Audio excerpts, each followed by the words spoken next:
ಎಲ್ಲರಿಗೂ ನಮಸ್ಕಾರ. ಅಬ್ದಿ ಅಕಾಡೆಮಿಗೆ ಸ್ವಾಗತ. ಈ ದಿನ ನಾವು ಡಿಸ್ಕಸ್ ಮಾಡ್ತಾ ಇರೋದು most wanted topics related to PC ಮತ್ತು PSI, ಅಂದರೆ ಕಂಪ್ಲೀಟ್ಲಿ ಪೊಲೀಸ್ ಕಾನ್ಸ್ಟೇಬಲ್ ಆಗಿರ್ಬೋದು, ಒಟ್ಟು ಪೊಲೀಸ್ ರಿಲೇಟೆಡ್ ಎಕ್ಸಾಮ್ಸಿಗೆ ತುಂಬ ಅವಶ್ಯಕತೆ ಇದೆ. 5 ಕ್ವಶನ್ ಪೇಪರ್ ಬಿಡ್ಸ್ ನೋಡಿ, ಅದರಲ್ಲಿ ಒಂದು ಕ್ವಶನ್ ಆದರೂ ಬಂದಿರುತ್ತೆ ಈ ಟಾಪಿಕ್ ರಿಲೇಟೆಡ್. ಓಕೆನಾ? Centripetal force, centrifugal force, kinetic energy ಮತ್ತು ಪೊಟೆನ್ಷಿಯಲ್ ಎನರ್ಜಿ, ಈ ಒಂದು ಟಾಪಿಕ್ಸ್ ಡೆಫಿನೇಷನ್ನು ಪ್ಲಸ್ ಎಕ್ಸಾಂಪಲ್ ತಿಳಿತಾ ಹೋಗೋಣ ಈ ಕ್ಲಾಸಲ್ಲಿ. ಅದಕ್ಕಿಂತ ಮುಂಚೆ ನಿಮಗೆ ಒಂದು ಕೀ ಪಾಯಿಂಟ್ ಹೇಳ್ತೀನಿ. ಓಕೆನಾ? ತುಂಬ ಇಂಪಾರ್ಟೆಂಟ್ ಜೀವನದಲ್ಲಿ. ಅದು ಏನಪ್ಪ ಅಂತಂದರೆ ಸ್ಟಡಿ. ಓಕೆನಾ? ಸ್ಟಡಿ ಎಷ್ಟು ಇಂಪಾರ್ಟೆಂಟ್ ಅಂತ ಹೇಳ್ತೀನಿ. ಫಸ್ಟ್ ಥಿಂಗ್ ಏನಂದರೆ, ನೀವು ಓದ್ತಾ ಇದ್ದರೆ, ಒಂದು ಹಳ್ಳಿಯಿಂದ ಹೋಗಿದ್ದೀರಾ ಅಂದರೆ, ಓಕೆನಾ, ನಿಮ್ಮ ಫ್ರೆಂಡ್ಸ್ ಕೇಳಿ, ಓದದೇ ಇರೋರನ್ನ, ನೀವೇಗೋ ಓದಿ ಸೆಟ್ಲಾದ್ರಿ, ನಿನ್ನ ಜೀವನ ಹೇಗೋ ಚೇಂಜ್ ಆಯಿತು, ನಿನ್ನ ಲೈಫ್ ಸ್ಟೈಲ್ ಹೇಗಿದೆ ನೋಡು, ನಮ್ಮ ಲೈಫ್ ಸ್ಟೈಲ್ ಹೀಗೆ ಇದೆ ನೋಡು ಅಂತ ಏನಾದರೂ ಒಂದು ಹೇಳ್ತಾ ಇರ್ತಾರೆ. ಅವ್ರನ್ನ ಹೋಗಿ ಕೇಳಿ, ಓದದೇ ಇರೋರನ್ನ ಹೋಗಿ ಕೇಳಿ, ಒಂದು ಹಳ್ಳಿಯಲ್ಲಿ ಓದಿದರೆ ನನ್ನ ಲೈಫ್ ಹೀಗಿರ್ತಿರ್ಲಿಲ್ಲ ಅಂತಲೇ ಹೇಳ್ತಾರೆ. ತುಂಬ ಚೆನ್ನಾಗಿರುತ್ತೆ. ಸೊ ಓದೋದಕ್ಕೆ ಎಷ್ಟು ಸಾಧ್ಯನೋ ಅಷ್ಟು ರೆಸ್ಪೆಕ್ಟ್ ಮಾಡಿ. ಓಕೆನಾ? ಈಗ ಓದ್ತಾ ಇರ್ತೀರ, ತುಂಬ ಅಭ್ಯರ್ಥಿಗಳು ಹೇಳ್ತಾರೆ, ಓದುವಾಗ ನನಗೆ, ಓಕೆನಾ, ಓದುವಾಗ ಡಿಸ್ಟ್ರಾಕ್ಷನ್ಸ್ ಆಗುತ್ತೆ ಮೇಡಮ್, ನೆಗೆಟಿವ್ ಥಾಟ್ಸ್ ಬರುತ್ತೆ ಮೇಡಮ್, ಏನು ಮಾಡೋದು ಗೊತ್ತಾಗ್ತಾ ಇಲ್ಲ ಅಂತಾರೆ. ಇದಕ್ಕೆ ನೀವೆಷ್ಟು ರೆಸ್ಪೆಕ್ಟ್ ಮಾಡ್ತೀರೋ ಅಷ್ಟು ನಿಮಗೆ ಒಳ್ಳೆಯ ನೇಮ್ ಫೇಮ್ ಅಂತ ಹೇಳ್ತಾರಲ್ಲ, ಅದೆಲ್ಲನೂ ಬರುತ್ತೆ. ಸೊ ಇದಕ್ಕೇನು ಮಾಡಬೇಕು ಅಂದರೆ, ಓದುವಾಗ ನೆಗೆಟಿವ್ ಥಾಟ್ಸ್ ಬರುತ್ತೆ, ಮತ್ತು ಓದಬೇಕು ಅನಿಸಲ್ಲ, ದಿನಕ್ಕೆ ಒಂದು 6 ಅವರ್ಸು ಓದೋದಕ್ಕಾಗಲ್ಲ, ಸಾಕಪ್ಪ 2 ಅವರ್ಸಿಗೆ ಏನು ಓದೋದು ಅನಿಸ್ತಿರುತ್ತೆ, ಅಷ್ಟು ನೆಗೆಟಿವ್ ಥಾಟ್ಸ್ ಬರುತ್ತೆ. ಇಲ್ಲಾಂದರೆ ಮೊಬೈಲ್ ನೋಡಬೇಕು. ಮೇನಾಗಿ ಇದು ದೊಡ್ಡ ಒಂದು ಪ್ರಾಬ್ಲಮ್ ಆಗಿರೋದೇ ಈ ಮೊಬೈಲ್. ಓಕೆನಾ? ಈ ಮೊಬೈಲ್ ನೋಡಬೇಕು ಅನಿಸುತ್ತೆ, ಮೊಬೈಲ್ ಬಿಟ್ಟಿರೋಕ್ಕೆ, ಅದರಲ್ಲೂ ಇನ್ಸ್ಟಾಗ್ರಾಮ್, ಈ ಸೋಷಿಯಲ್ ಮೀಡಿಯಾ ಅನ್ನೋದು ಇದೆಯಲ್ಲ, ಅದನ್ನ ನಮಗಿಂತ ತೆಗಿಯೋದಕ್ಕೆ ಆಗ್ತಾಯಿಲ್ಲ. ಇನ್ಸ್ಟಾಗ್ರಾಮ್, ಫೇಸ್ಬುಕ್, ಇದರಿಂದ ಹೇಗೆ ಹೊರಗೆ ಬರೋದು ಅಂತ ತುಂಬ ಅಭ್ಯರ್ಥಿಗಳು ಕೇಳ್ತಾ ಇದ್ದೀರಾ. ಓಕೆನಾ? ಬಿಕಾಸ್ ಓದೋದಕ್ಕೆ ಬುಕ್ಸ್ ಏನೋ ಬೇಜಾನಿದೆ, ಓದೋದಕ್ಕೆ ಮನಸ್ಸೇ ಆಗ್ತಾಯಿಲ್ಲ ಅಂದರೆ ಏನು ಮಾಡೋದು ಅಲ್ವಾ? ಅದಕ್ಕೆ ಒಂದು ಸ್ಮಾಲ್ ಟ್ರಿಕ್ ನಿಮಗೆ ಹೇಳ್ತೀನಿ. ಒಂದೇ ಒಂದು ಸ್ಮಾಲ್ ಟ್ರಿಕ್ ನಿಮಗೆ ಹೇಳ್ತೀನಿ, ಅದನ್ನ ನೀವು ಫಾಲೋ ಮಾಡಿ ಡೆಫಿನೆಟ್ಲಿ ನೀವು ಮಿನಿಮಮ್ 6 ಅವರ್ಸ್ ಓದ್ತೀರ. ಅದು ಏನಂತ ನೋಡ್ತಾ ಹೋಗೋಣ. ಒಂದು ಬುಕ್ಕಿದೆ, ನಾನು ರೀಸೆಂಟಾಗಿ ಆನ್ಲೈನಲ್ಲಿ ತರಿಸಿದ್ದೆ. ಏನಂದರೆ ಡೋಪಮಿನ್ ಡಿಟಾಕ್ಸ್ ಅನ್ನೋದು ಒಂದು ಬುಕ್ಕಿದೆ. ಬೇಕಿದ್ರೆ ನೀವು ಗೂಗಲಲ್ಲಿ ನೋಡಿ, ಅಮೆಝಾನ್ ಅಥವಾ ಫ್ಲಿಪ್ಕಾರ್ಟಲ್ಲಿ ಸಿಗುತ್ತೆ. ಒಂದು 60 ಪೇಜ್ ಅಷ್ಟೇ ಇರೋದು ಅದು. ಓಕೆನಾ? ಅದರಲ್ಲಿ ನಾನು ಕಂಪ್ಲೀಟ್ಲಿ ಮೈಂಡಲ್ಲಿ ಯಾಕೆ ನಾವು ಏನು ಕಂಟ್ರೋಲಲ್ಲಿ ಇಟ್ಕೊಂಡು, ಎಕ್ಸಾಂಪಲ್ ಇವಾಗ ಮೊಬೈಲಲ್ಲಿ ಇನ್ಸ್ಟಾಗ್ರಾಮ್ ನೋಡದೇ ಇರೋಕ್ಕಾಗಲ್ಲ, ಯಾಕೆ ಅಂತ ಎಲ್ಲ ರಿಸರ್ಚ್ ಮಾಡಿ ನೋಡಿದೆ. ರಿಸರ್ಚ್ ಇನ್ ದ ಸೆನ್ಸ್, ನಮ್ಮ ಮೈಂಡ್ ಹೇಗೆ ವರ್ಕ್ ಆಗುತ್ತೆ ಅಂತ ತಿಳ್ಕೊಂಡಾಗ ನಾವು ಕಂಟ್ರೋಲ್ ಮಾಡೋಕ್ಕೆ ಸಾಧ್ಯ ಅಂತ ನೋಡಿದಾಗ, ಈ ಡೋಪಮಿನ್ ಅನ್ನೋದು ಪ್ರತಿದಿನ ರಿಲೀಸ್ ಆಗ್ತಿರುತ್ತೆ. ಎಕ್ಸಾಂಪಲ್ ಇವಾಗ ನೋಡಿ, ಟೀ ಕುಡಿಯೋರಿಗೆ ಟೀ ಬಿಡಿ ಅಂದರೆ ಸಾಧ್ಯನೇ ಇಲ್ಲ ಅಲ್ವಾ? ಟೀ ಬಿಡಿ, ನಾನು ಏನು ಬೇಕಿದ್ರೂ ಬಿಡ್ತೀನಿ, ಟೀ ಬಿಡಲ್ಲ, ನನಗೆ ಬೆಳಿಗ್ಗೆ ಎದ್ದ ತಕ್ಷಣ ಟೀ ಇರಬೇಕು ಅಂತಾರೆ ಅಲ್ವಾ? ಏನಕ್ಕೆ? ಆ ಡೋಪಮಿನ್ನು ಅದೇ ಟೈಮಲ್ಲಿ, ಇವಾಗ ನೀವು ಮಾರ್ನಿಂಗ್ ಎದ್ದ ತಕ್ಷಣ ಟೀ ಕುಡಿತಾ ಇದ್ದೀರಾ ಅಂದರೆ ಅದೇ ಟೈಮಲ್ಲಿ ರಿಲೀಸ್ ಆಗ್ತಾ ಇರುತ್ತೆ. ನನಗೆ ಟೀ ಬೇಕೇ ಬೇಕು ಅಂತ ಫೋರ್ಸ್ ಮಾಡ್ತಾ. ಅದೇ ಥರ ಇನ್ಸ್ಟಾಗ್ರಾಮು ಅಷ್ಟೇ, ನೀವು ಓದ್ತಾ ಇರ್ತೀರ, 1 ಅವರ್ ಓದ್ತೀರಾ, ಆಮೇಲೆ ನೀವೇನು ಮಾಡ್ತೀರಿ, ಒಂದು 10 ಮಿನಿಟ್ಸ್ ಏನು ಮಾಡೋಣ, ಒಂದು ಇನ್ಸ್ಟಾಗ್ರಾಮ್ ವೀಡಿಯೋ ನೋಡೋಣ, ಆಮೇಲೆ ಚೆನ್ನಾಗಿ ಓದೋಣ ಅಂತ ಹೋಗ್ತೀರಾ. ಈ 10 ಮಿನಿಟ್ಸೇ ನಿಮ್ಮ ಲೈಫ್ನ ಸ್ಪಾಯ್ಲ್ ಮಾಡೋದು. ಈ 10 ಮಿನಿಟ್ಸ್ ನೀವೇನು ಮಾಡ್ತೀರಾ, ರೆಸ್ಟ್ ಕೊಡ್ತೀನಿ ಅಂತ ಹೋಗ್ತೀರಾ, ಕಂಪ್ಲೀಟ್ಲಿ ರೆಸ್ಟ್ ಕೊಡ್ತೀನಿ, 1 ಅವರ್ ಚೆನ್ನಾಗಿ ಓದ್ಬಿಟ್ಟಿದ್ದೀನಿ ಅಂತ ಹೋಗ್ತೀರಾ. ಬಟ್ ಅಲ್ಲೇನಾಗುತ್ತಪ್ಪ ಅಂದರೆ, ಈ ರೆಸ್ಟ್ ಏನಾಗುತ್ತೆ, ರೆಸ್ಟ್ ಲೆಸ್ ಆಗುತ್ತೆ ನಿಮ್ಮ ಮೈಂಡಿಗೆ. ಆಗ ಎಷ್ಟು ವೀಡಿಯೋಸ್ ನೋಡಿರ್ತೀರ ಈ 10 ಮಿನಿಟ್ಸಲ್ಲಿ, ಅಷ್ಟು ಮೈಂಡ್ ಏನಾಗುತ್ತೆ, ಫುಲ್ ಆಗ್ತಾ ಹೋಗುತ್ತೆ. ಆಗ ಇನ್ನೊಂದು ಅವರ್ ಓದೋದಕ್ಕೆ, ಇಷ್ಟು ಬೆಳಿಗ್ಗೆ ಎದ್ದ ತಕ್ಷಣ 1 ಅವರ್ ಓದಿರ್ತೀರಲ್ಲ, ಆ ಒಂದು ಎಫೆಕ್ಟಿವ್ ಎನರ್ಜಿ ಇಲ್ಲಿರಲ್ಲ. ಯಾಕೆ ಅಂತಂದರೆ, ಅದಕ್ಕೆ ದೊಡ್ಡ ಕಾರಣನೇ ಈ ಡೋಪಮಿನ್ ಅನ್ನೋದು ನಮ್ಮ ಬಾಡಿಯಲ್ಲಿ ರಿಲೀಸ್ ಆಗ್ತಾ ಇರುತ್ತೆ. ಸೊ ಅದಕ್ಕೆ ನಾವು ಏನು ಮಾಡಬೇಕು, ಈ 10 ಮಿನಿಟ್ಸು ಒಂದು ವೀಡಿಯೋ ನೋಡಿ ರಿಫ್ರೆಶ್ ಮಾಡ್ಕೋತೀನಿ ಅನ್ನೋರು, ನೀವು ಜಸ್ಟು ಶಿಫ್ಟ್ ಮಾಡಬೇಕು. ಆ ಒಂದು ಕೆಲಸನ ಏನು ಮಾಡಬೇಕಂದ್ರೆ, ಜಸ್ಟ್ ಒಂದು ಕಡೆ ವಾಕ್ ಹೋಗೋದು, ಇಲ್ಲ ಯಾರನ್ನ ಜೊತೆ ಅಕ್ಕಪಕ್ಕ ಇರೋರ ಜೊತೆ ಮಾತಾಡೋದು. ಓಕೆನಾ? ವಾಕ್ ಆ್ಯಂಡ್ ಟಾಕ್ ಇಷ್ಟು ಫಾಲೋ ಮಾಡಿ. ನೀವು ಇನ್ನೇನು ಮಾಡಬೇಡಿ, ವಾಕ್ ಪ್ಲಸ್ ಟಾಕ್ ಇಷ್ಟು ಮಾಡಿ. ಮೊಬೈಲ್ ನೀವು ಆಟೋಮೆಟಿಕ್ಕಾಗಿ ಅವಾಯ್ಡ್ ಮಾಡ್ತೀರಾ. ಓಕೆನಾ? ಮೊಬೈಲ್ ಅವಾಯ್ಡ್ ಮಾಡೋದಕ್ಕೆ ಟೆಕ್ನಾಲಜಿ ಅಂದರೆ ನಾವು ಒಂದು ಯೂಸ್ ಮಾಡ್ಕೊಳ್ಬೇಕಾಗಿರೋ ಟೆಕ್ನಿಕ್ ಒಂದೇ, ವಾಕ್ ಆ್ಯಂಡ್ ಟಾಕ್. ಇಷ್ಟು ಮಾಡಿ ನೋಡಿ. ಮೊಬೈಲ್ ನೋಡ್ಬೇಕು ಅನ್ನಿಸ್ತೀವಿ, ಜಸ್ಟ್ 5 ಮಿನಿಟ್ಸ್ ಅಂತ ನೋಡ್ತೀರಾ, ಅದು ಹೋಗಿ 10 ಮಿನಿಟ್ಸ್ ಆಗಿರುತ್ತೆ. ಅದ್ರ ಬದಲು 5 ಮಿನಿಟ್ಸ್ ನಾನು ಪಕ್ಕದಲ್ಲಿರೋರ ಹತ್ರ ಮಾತಾಡೋಣ, ಹೇಗೆ ಓದ್ತಾ ಇದ್ದಾರಂತ ಕೇಳೋಣ ಅಂತ ಜಸ್ಟ್ ಮಾತಾಡಿ. ಇಲ್ಲ, ಯಾರೂ ಇಲ್ಲ, ನನಗೆ ಯಾರೂ ಬೇಡಪ್ಪ, ಹೇಗಾದರೂ ಓದಲಿ, ನನಗೆ ಒಬ್ಬರಿಗೆ ಓದಿದ್ರೆ ನನಗೆ ಓದೋದೆಲ್ಲ ತಲೆಗೆ ಹತ್ತೋದು, ನಾನು ಡಿಸ್ಕಸ್ ಮಾಡಿ ತಲೆಗೆ ಹೋಗಲ್ಲ ಅಂದರೆ ಜಸ್ಟ್ ವಾಕ್ ಮಾಡಿ. ನಿಮ್ಮ ಒಂದು ಡ್ರೀಮ್ ಬಗ್ಗೆ ನೀವು ಫೋಕಸ್ ಮಾಡಿ. ನೀವು ಡ್ರೀಮಲ್ಲಿ ನಾನು ಹೇಗಿರ್ತೀನಿ, ನಾನು ಸಕ್ಸಸ್ ಆದರೆ ನನಗೆ ಯಾವ ಥರ ನನಗೆ ಸೊಸೈಟಿಯಿಂದ ರೆಸ್ಪೆಕ್ಟ್ ಸಿಗುತ್ತೆ, ಅಥವಾ ನನ್ನ ಫ್ಯಾಮಿಲಿಯವರು ಎಷ್ಟು ಖುಷಿ ಪಡ್ತಾರಂತ ನೀವೇ ಇಮ್ಯಾಜಿನೇಷನ್ ಮಾಡ್ತಾ ಹೋಗಬೇಕು. ಆಗ ಡೆಫಿನೆಟ್ಲಿ ಮೊಬೈಲ್ನ ಬಿಡ್ತೀರಾ. ಓಕೆನಾ? ಸೊ ತುಂಬ ಕೇರ್ಫುಲ್ಲಾಗಿರಿ. ಈ ಒಂದು ಡೋಪಮಿನ್ ರಿಲೇಟೆಡು ಆ ಬುಕ್ಕಲ್ಲಿ ಏನೇನಿದೆ ತುಂಬ ಇಂಪಾರ್ಟೆಂಟ್, ಅದನ್ನ ನೆಕ್ಸ್ಟ್ ವೀಡಿಯೋದಲ್ಲಿ ನಾನು ಹೇಳ್ತೀನಿ. ಸೊ ಈಗ ಟಾಪಿಕ್ಕಿಗೆ ಹೋಗೋಣ. ಬಿಕಾಸ್ ತುಂಬ ಅಭ್ಯರ್ಥಿಗಳು ವೀಡಿಯೋ ನೋಡ್ತೀರಾ, ಅದನ್ನ ತಲೆಗೂ ಹಾಕ್ಕೊಳ್ಳಲ್ಲ, ಸಾಕಪ್ಪ ಈ ಒಂದು 20 ಮಿನಿಟ್ಸ್ ವೀಡಿಯೋ ಇದೆ ಅಂದರೆ 5 ಮಿನಿಟ್ಸ್ ನೋಡಿ ಸಾಕು. ಅದ್ರ ಜೊತೆ ಆಲ್ರೆಡಿ ನೀವೇನು ಮಾಡಿರ್ತೀರ ಅಂದರೆ ಒಂದು 5 ರೀಲ್ಸ್ ನೋಡಿ ಬಂದಿರ್ತಾರೆ, 5 ರೀಲ್ಸ್ನೇ ನೋಡಿರ್ತಾರೆ. ಈ 20 ಮಿನಿಟ್ಸ್ ವೀಡಿಯೋದೊಳಗೆ 5 ರೀಲ್ಸ್ ನೋಡೋದು ಮತ್ತೆ ಬರೋದು, 5 ರೀಲ್ಸ್ ನೋಡೋದು ಮತ್ತೆ ಬರೋದು. ಬಿಕಾಸ್ ಇವಾಗ ನಮ್ಮ ಫೋಕಸ್ಸು ತುಂಬ ಕಡಿಮೆ ಆಗ್ತಿದೆ. ಆದ್ದರಿಂದನೇ ಲಾಂಗ್ ವೀಡಿಯೋಸಿಂದ ಹಿಡಿದು ಶಾರ್ಟ್ ವೀಡಿಯೋಸಿಗೆ ಏನಕ್ಕೆ ಬಂದ್ರಪ್ಪ ಅಂತಂದರೆ ಸೋಷಿಯಲ್ ಮೀಡಿಯಾದಲ್ಲಿ ಫೋಕಸ್ ಪಾಯಿಂಟ್ ಏನಾಗಿದೆ, ಕಡಿಮೆ ಆಗಿದೆ. ಜನರಿಗೆ, ಇವಾಗಿನ ಯುವಕರಿಗೆ ಫೋಕಸ್ ಪಾಯಿಂಟ್ ಕಡಿಮೆ ಆಗಿದೆ. ಆದ್ದರಿಂದ ಸೊ ನಿಮ್ಮ ಲೈಫು ನಿಮ್ಮ ಕೈಯಲ್ಲಿದೆ, ಯಾರೂ ಬದಲು ಮಾಡಲ್ಲ. ಆದ್ದರಿಂದ ಈ ನೆಗೆಟಿವ್ ಅನ್ನೋ ಥಾಟಿಂದ ಹೊರಗೆ ಬಂದು ಜಾಬ್ ಮಾಡಿಕೊಂಡು ನಾನು ಬೆಳಿಲೇಬೇಕು ಅಂತ ಮೈಂಡಲ್ಲಿ ಇಟ್ಕೊಳ್ಳಿ, ಆಗ ಡೆಫಿನೆಟ್ಲಿ ಸಕ್ಸಸ್ ಸಿಗುತ್ತೆ. ಇಷ್ಟು ಹೇಳ್ತಾ ಇವತ್ತಿನ ಟಾಪಿಕ್ಕಿಗೆ ಹೋಗೋಣ. ಇದೇ ಥರ ಮೋಟಿವೇಶನ್ ಪ್ಲಸ್ ಒಂದು ಮೋಸ್ಟ್ ವಾಂಟೆಡ್ ಟಾಪಿಕ್ಸ್ ಬೇಕಂದರೆ ಹೇಳಿ, ಇಲ್ಲ ನಮಗೆ ಟಾಪಿಕ್ಕೇ ಸ್ಟಾರ್ಟ್ ಮಾಡಿ, ನಮಗೆ ಸಾಕು ಈ ಥರ ಮೋಟಿವೇಶನ್ ಏನು ಬೇಕಾಗಲ್ಲ, ನಮಗೆ ನಮ್ಮಲ್ಲಿ ಆಲ್ರೆಡಿ ಎನರ್ಜಿ ಇದೆ ಅನ್ನೋರಾದರೆ ಡೈರೆಕ್ಟ್ ಟಾಪಿಕ್ಕಿಗೆ ಬಂದುಬಿಡೋಣ, ಓಕೆನಾ? ಇಲ್ಲ ನಮಗೊಂದು ಎನರ್ಜಿ ಬೇಕು, ಒಂದು ಸೈಂಟಿಫಿಕ್ ರೀಸನ್ಸ್ ಬೇಕು, ನಮ್ಮ ಥಾಟ್ಸ್ ಯಾಕೆ ಹೀಗಾಗ್ತಿದೆ ಅನ್ನೋದಾದರೆ ಡೆಫಿನೆಟ್ಲಿ ಥಾಟ್ಸಿಗೆ ಮತ್ತು ಒಂದು ಎಫೆಕ್ಟಿವ್ ಆಗಿರೋಂಥ ಏನಕ್ಕೆ ಥಾಟ್ಸ್ ಇದೇ ಥರ ಬರುತ್ತೆ ಅಂತ ಬುಕ್ಸಲ್ಲೇ ಒಂದು ಸೈಂಟಿಫಿಕ್ ರೀಸನ್ಸ್ ಹುಡ್ಕೊಂಬಂದೆ ನಿಮಗೆ ಹೇಳ್ಬಿಟ್ಟು ನೆಕ್ಸ್ಟ್ ಟಾಪಿಕ್ಕಿಗೆ ಹೋಗ್ತೀನಿ, ಓಕೆನಾ? Thank you. ಈಗ ಕಂಟಿನ್ಯೂ ಮಾಡೋಣ. ಸೊ ಪ್ರಶ್ನೆಗೆ ಹೋಗೋದಕ್ಕಿಂತ ಮುಂಚೆ ನಾವು ಪ್ರತಿದಿನ ನಿಮಗೆ ಕ್ವಿಝಸ್ ಹಾಕ್ತೀವಿ. ಸೊ ಆ ಕ್ವಿಝಸ್ ಅಟೆಂಡ್ ಮಾಡೋದಕ್ಕೆ ನಮ್ಮ ಒಂದು ಟೆಲಿಗ್ರಾಮ್ ಚಾನಲ್ ಅಬ್ದಿ ಅಕಾಡೆಮಿ ಅನ್ನೋದಕ್ಕೆ ಜಾಯ್ನ್ ಆಗಿ, ಓಕೆನಾ? ಫಸ್ಟ್ ಕ್ವಶನ್ ಯಾವುದಂತ ನೋಡ್ತಾ ಹೋಗೋಣ. ವಾಹನಗಳು ತಿರುವಿನಲ್ಲಿ ಬಾಗುವುದು ಈ ಕೆಳಗಿನ ಯಾವ ಬಲಕ್ಕೆ ಉದಾಹರಣೆ ಅಂತ ಹೇಳ್ತಾ ಇದ್ದಾರೆ, ಓಕೆನಾ? ನಾನು ಆಲ್ರೆಡಿ ಹೇಳಿದೆ ಸೆಂಟ್ರಿಪೆಟಲ್, ಸೆಂಟ್ರಿಫ್ಯೂಗಲ್ ಮತ್ತು ಗುರುತ್ವ ಬಲ ಮೇಲಿನ ಎಲ್ಲವೂ ಅಂತ ಇದೆ. ಇದರಲ್ಲಿ ಯಾವುದು ಅಂತ ತಿಳ್ಕೊಬೇಕಂದ್ರೆ ಫಸ್ಟ್ ಡೆಫಿನೇಷನ್ಗೆ ಹೋಗೋಣ ವಿತ್ ಡಯಾಗ್ರಾಮ್ ಮೂಲಕ.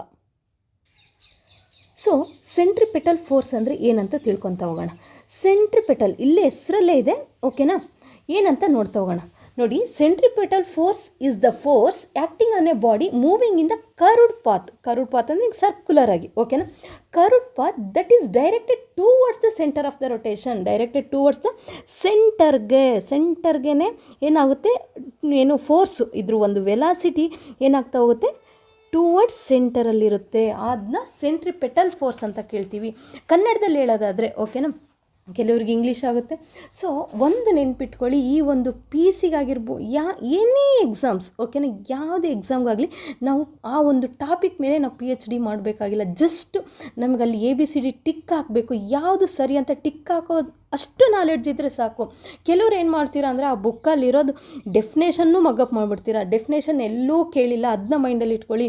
ಡೆಫಿನೇಷನ್ ಎಲ್ಲೂ ಕೇಳಲ್ಲ, ಜಸ್ಟ್ ನಿಮಗೆ ಅರ್ಥ ಆಗಬೇಕಲ್ಲ. ಇವಾಗ 4 ಆಪ್ಷನ್ ಕೊಡ್ತಾರೆ, ಯಾವ್ದು ಸರಿ ಅಂತ ಹಾಕ್ಬೇಕಂದ್ರೆ ಸಿಂಪಲಾಗಿ ಡೆಫಿನೇಷನ್ ಅರ್ಥ ಆಗಬೇಕು. ಸೊ ನಾನು ಮೊನ್ನೆ ಅದೇ ಹೇಳಿದ್ದು, ನಾನು ಯಾವುದಪ್ಪ ಅಂತಂದರೆ ಎಲ್ಲ ತತ್ವಗಳು ಹೇಳುವಾಗ ಬರ್ನೋಲಿಸ್ ಆಗಿರ್ಬೋದು, ಓಕೆನಾ? ಸೊ ಡೆಫಿನೇಷನ್ ನಾನು ಸಿಂಪಲ್ಲಾಗಿ, ಅಂದರೆ ಆರ್ಟ್ಸ್ ಬ್ಯಾಕ್ಗ್ರೌಂಡಿಂದ ಬಂದಿರೋದು, ಸೈನ್ಸ್ ನನ್ನ ಟಚ್ಚೇ ಇಲ್ಲ ಅನ್ನೋರಿಗೂ ಅರ್ಥ ಆಗಬೇಕು, ಅಷ್ಟು ಸಿಂಪಲಾಗಿ ಹೇಳೋದಕ್ಕೆ ಟ್ರೈ ಮಾಡಿದ್ದೀನಿ. ಸೊ ಅದಕ್ಕೆ ನೀವು ಕರೆಕ್ಟ್ ಡೆಫಿನೇಷನ್ನೇ ಬೇಕು ಅಂತ ಹುಡುಕೊಂತ ಹೋದರೆ ನಾನು ಹೇಳ್ತೀನಿ ನೋಡಿ, ಸಿಂಪಲ್ ಟ್ರಿಕ್ಕು. ಕೆಲವ್ರು ಏನು ಮಾಡ್ತಾರೆ ಅಂದರೆ 6 ತಿಂಗಳು ಓದಿ ಇಲ್ಲ 1 ಇಯರಲ್ಲೇ ಏನು ಮಾಡ್ತಾರೆ, ಜಾಬ್ ತೊಗೊಂಡು ಹೋಗ್ತಾರೆ ಅಲ್ವಾ? ಜಸ್ಟ್ 1 ಇಯರಲ್ಲಿ. ಯಾಕೆ ಅಂತಂದರೆ ಎಕ್ಸಾಮಿಗೆ ಏನು ಬೇಕೋ ಅದನ್ನಷ್ಟೇ ಸಿಂಪಲಾಗಿ ಓದ್ಕೋತಾರೆ. ಕೆಲವ್ರು ಏನು ಮಾಡ್ಬಿಡ್ತಾರೆ ಅಂದರೆ, ಇಲ್ಲ ಈ ವಿಷಯನೇ PhD ಲೆವೆಲಿಗೆ ಓದ್ತೀನಿ ಅನ್ನೋಂಗೆ ಇನ್ ಡೆಪ್ತಾಗಿ ಓದೋಕ್ಕೆ ಹೋಗ್ತಾರೆ. ಆ ಥರ ಮಿಸ್ಟೇಕ್ ಮಾಡಬೇಡಿ. ಎಕ್ಸಾಮಿಗೆ ಏನು ಬೇಕೋ ಅಷ್ಟು ನೀವು ಅರ್ಥ ಮಾಡ್ಕೊಳ್ಳೋಕೆ ಟ್ರೈ ಮಾಡಿ. ಅಯ್ಯೋ ನಾನು ಆರ್ಟ್ಸಿಂದ ಬಂದಿದ್ದೀನಿ ಮೇಡಮ್, ನನ್ನ ಸೈನ್ಸ್ ತುಂಬ ಟಫ್ ಆಗ್ತಿದೆ, ಹೇಗೆ? ಯಾಕೆ ಅಂದರೆ ಈ ಥರ ಮಾಡೋಕ್ಕೆ ಹೋಗ್ತೀರಾ ನೀವು. ತುಂಬ ಆ ಡೆಫಿನೇಷನ್ ಹೇಗಿದೆಯೋ ಅದನ್ನೇ ಮಗ್ಗಪ್ ಮಾಡೋದಕ್ಕೆ ಹೋಗ್ತೀರಾ. ಆ ಥರ ಮಾಡೋದಕ್ಕೆ ಹೋಗಬೇಡಿ, ಓಕೆನಾ? ಎಷ್ಟು ನಿಮಗೆ ಹೇಗೆ ಬೇಕೋ ಆಗ ಅರ್ಥ ಮಾಡ್ಕೊಳ್ಳಿ. ನಾನು ಈ ಒಂದು ವಿಡಿಯೋದಲ್ಲಿ ನಾನು ಮೊನ್ನೆನೂ ಹಾಗೆ ಮಾಡಿದ್ದು, ಎಂಥ ಒಂದು ಅಭ್ಯರ್ಥಿಗೂ ಸೈನ್ಸ್ ಅನ್ನೋದು ಟಫ್ ಆಗಬಾರ್ದು, ಅಷ್ಟು ಸಿಂಪಲಾಗಿ ಹೇಳೋದಕ್ಕೆ ಹೋಗಿದ್ದೀನಿ, ಓಕೆನಾ? ಇವಾಗೂ ಅಷ್ಟೇ, ನಾನು ಜಸ್ಟ್ ಡೆಫಿನೇಷನ್ ಏನಿಲ್ಲ, ಓಕೆನಾ? ಸೆಂಟರಿಗೆ ಒಂದು ವಸ್ತು ಏನು ಅದ್ರ ವೆಲಾಸಿಟಿ ಏನಾಗ್ತಾ ಹೋಗುತ್ತೆ, ಬೀಳ್ತಾ ಹೋಗುತ್ತೆ ನೋಡಿ, ಓಕೆನಾ? Towards the centre of the rotation ಅಷ್ಟೇ, ನೀವೇನು ನೆನ್ಪಿಟ್ಕೋಬೇಡಿ, ಓಕೆನಾ? ಕನ್ನಡದಲ್ಲಿ ಹೇಳೋದಾಗಿದ್ದರೆ, ಓಕೆನಾ, ಒಂದು ವೃತ್ತದಲ್ಲಿ, ಓಕೆನಾ, ಒಂದು ಸರ್ಕಲ್, ಓಕೆನಾ? ವೃತ್ತದಲ್ಲಿ ಏನಾಗುತ್ತೆ, ವೃತ್ತದ ಪಥದಲ್ಲಿ ಚಲಿಸುವ ಕಾಯವು, ಓಕೆನಾ? ಈ ಕೇಂದ್ರದ ಕಡೆಗೆ ಸೆಳಿತಾ ಇದ್ದರೆ ಅದನ್ನೇನಂತ ಕರಿತೀವಿ, ಸೆಂಟ್ರಿಪೆಟಲ್ ಫೋರ್ಸ್ ಅಂತ. ಈ ಎಕ್ಸಾಂಪಲ್ ಹೇಳೋದಾದರೆ, ಈಗ ನೋಡಿ, ಒಂದು ಕಾರು ಹಿಂಗೆ ಟರ್ನ್ ಆಗ್ತಾ ಇರುತ್ತಲ್ವ, ಓಕೆನಾ? ಹಿಂಗೆ ಯೂ ಟರ್ನ್ ಮಾಡ್ಕೊಳ್ಳೋದಾಗಿರ್ಬೋದು, ಹಿಂಗೆ ಸರ್ಕ್ಯುಲರಾಗಿ ಹೋಗುತ್ತಲ್ಲ, ಅದನ್ನ ಯಾವ ಒಂದು ತತ್ವದ ಮೇಲೆ ಇದು ಚದ್ರಲ್ಲ, ಇದೇ ಥರ ಕರ್ವಲ್ಲೇ ಹೋಗುತ್ತೆ ಅಂತ ಕೇಳ್ತಾರೆ. ಕಾರು. ಯಾಕೆ ಅಂತಂದರೆ ಇದಕ್ಕೆ ಕಾರಣ ಸೆಂಟ್ರಿಪೆಟಲ್ ಫೋರ್ಸ್. ಇಲ್ಲ ಅಂತಂದರೆ ಇವಾಗ ನಾವು ಎಕ್ಸಾಂಪಲ್ ಜಾತ್ರೆಗಳಲ್ಲೆಲ್ಲ ಇರ್ತವೆ ನೋಡಿ, ಓಕೆನಾ, ಒಬ್ಬೊಬ್ರು ಒಂದೊಂದು ಥರ ಕರೀತಾರೆ ಅದನ್ನ. ಈಗ ನೋಡಿ ಎಕ್ಸಾಂಪಲ್ ಇದು ಕಟ್ಟಾಯಿತು, ಓಕೆನಾ, ಇದು ಕಟ್ಟಾಯಿತು ಅಂದರೆ ಈ ಒಂದು ಸೆಂಟ್ರಿಪೆಟಲ್ ಫೋರ್ಸ್ ಏನಾಗುತ್ತೆ, ಬ್ರೇಕ್ ಆಗುತ್ತೆ. ಇದರ ಒಂದು ವೆಲಾಸಿಟಿ ಈ ಟೂವರ್ಡ್ಸ್ ಸೆಂಟರ್ಗೆ ಇರುತ್ತೆ, ಓಕೆನಾ. ಈ ಟೂವರ್ಡ್ಸ್ ಸೆಂಟರಲ್ಲಿ ನೋಡಿ, ಇವಾಗ ಎಕ್ಸಾಂಪಲ್ ಪಾಪ ವೆಲಾಸಿಟಿ ಅಂದರೆ ಏನಂತ ಗೊತ್ತಾಗಲ್ಲ, ಈ ಫೋರ್ಸ್ ಅಂದರೆ ಇವೆಲ್ಲ ಪಾಪ ಈ ಆರ್ಟ್ಸ್ ಸ್ಟೂಡೆಂಟರಿಗೆ ಗೊತ್ತಿರೋ ಸಬ್ಜೆಕ್ಟ್ಸ್. ಇವಾಗ ಅವ್ರಿಗೆ ಹಿಸ್ಟ್ರಿ ಆ ಥರ ಎಲ್ಲ ಈಸಿ ಆಗ್ತಾ ಹೋಗುತ್ತೆ ಅಲ್ವಾ, ಎಕನಾಮಿಕ್ಸ್ ಆ ಥರ. ಈ ಒಂದು ಸೈನ್ಸ್ ಟಾಪಿಕ್ಸ್ ಬಂದಾಗ ಸ್ವಲ್ಪ ಎದ್ರುಕೊಂತ, ಆ ಥರ ಎದ್ರೋದಕ್ಕೆ ಹೋಗಬೇಡಿ. ನಿಮಗೆ ಸಿಂಪಲಾಗಿ ಹೇಳ್ತೀನಿ ನೋಡಿ, ಇವಾಗ ಒಂದು ಮನೆಯಲ್ಲೇ ಒಂದು ಕೀನೋ ಅಥವಾ ಒಂದು ಬಾಲಿಗೆ ದಾರ ಕಟ್ಬಿಟ್ಟು ಕೈಯಲ್ಲಿ ಇಟ್ಕೊಂಡು ಸುತ್ತಿ, ಹಿಂಗೆ ಸುತ್ತಾನೇ ಇರಿ, ಓಕೆನಾ. ಎಲ್ಲ ಒಂದು ಕಡೆ ಆ ದಾರ ಕಟ್ಟಾದ ತಕ್ಷಣ ಬಾಲ್ ಏನು ಮಾಡುತ್ತೆ, ಚದುರುತ್ತೆ ಅಲ್ವಾ. ಸಿಂಪಲಾಗಿ ನೆನ್ಪಿಟ್ಕೊಳ್ಳಿ, ಓಕೆನಾ. ಒಂದು ನಿಮಿಷ ಎರೈಸ್ ಮಾಡ್ತೀನಿ, ಓಕೆನಾ. ಈ ಬಾಲಿಗೆ ದಾರ ಕಟ್ಟಿ ನಿಮ್ಮ ಕೈಯಿಂದ ರೊಟೇಟ್ ಮಾಡ್ತಾನೇ ಇರಿ, ಇದೇ ಥರ ಸೇಮ್ ರೊಟೇಟ್ ಮಾಡ್ತಾಯಿರಿ. ಎಲ್ಲೋ ಒಂದು ಕಡೆ ದಾರ ಕಟ್ ಮಾಡಿದಾಗ ಚದುರುತ್ತೆ ಆ ಬಾಲ್. ಬಿಕಾಸ್ ಹತ್ರ ಒಂದು ವೆಲಾಸಿಟಿನೂ ಅನ್ಕೋಬೇಡಿ, ವೇಗ ಅನ್ಕೊಬೇಡಿ, ಓಕೆನಾ. ಅದೇನಾಗ್ತಾ ಹೋಗುತ್ತೆ, ಡೈರೆಕ್ಷನ್ ಚೇಂಜ್ ಆಗುತ್ತೆ, ಟುವರ್ಡ್ಸ್ ಔಟ್ಸೈಡ್ ಆಗುತ್ತೆ, ಓಕೆನಾ. ಟುವರ್ಡ್ಸ್ ಔಟ್ಸೈಡ್ ಆಗುತ್ತೆ ಕಟ್ಟಾದಾಗ, ಓಕೆನಾ. ಟುವರ್ಡ್ಸ್ ಇನ್ಸೈಡ್ ಇತ್ತಂದರೆ ಸೆಂಟ್ರಿಪೆಟಲ್ ಫೋರ್ಸ್, ಟುವರ್ಡ್ಸ್ ಔಟ್ಸೈಡ್ ಇತ್ತಂದರೆ ಸೆಂಟ್ರಿಫ್ಯೂಗಲ್ ಫೋರ್ಸ್. ಅಷ್ಟೇ ನೆನ್ಪಿಟ್ಕೊಳ್ಳಿ. ಎಕ್ಸಾಂಪಲ್ ನೋಡಿ, ಇವಾಗ ಸೂರ್ಯನ ಸುತ್ತ ಗ್ರಹಗಳು ಸುತ್ತುತ್ತವೆ ಬಿಕಾಸ್ ಆಫ್ ಸೆಂಟ್ರಿಪೆಟಲ್ ಫೋರ್ಸ್, ಓಕೆನಾ. ನಿಮಗೆ ಕನ್ನಡದಲ್ಲಿ ಹೇಳೋದಾದರೆ ಕೇಂದ್ರಾಭಿಮುಖ, ಕೇಂದ್ರಕ್ಕೆ ಮುಖವಾಗಿರೋದು, ಓಕೆನಾ. ಕೇಂದ್ರ ಕಡೆ ಮುಖ ಮಾಡಿ ವಸ್ತುಗಳೇನು ಮಾಡ್ತಾ ಇರ್ತವೆ, ಚಲಿಸ್ತಾ ಇರ್ತವೆ, ಓಕೆನಾ.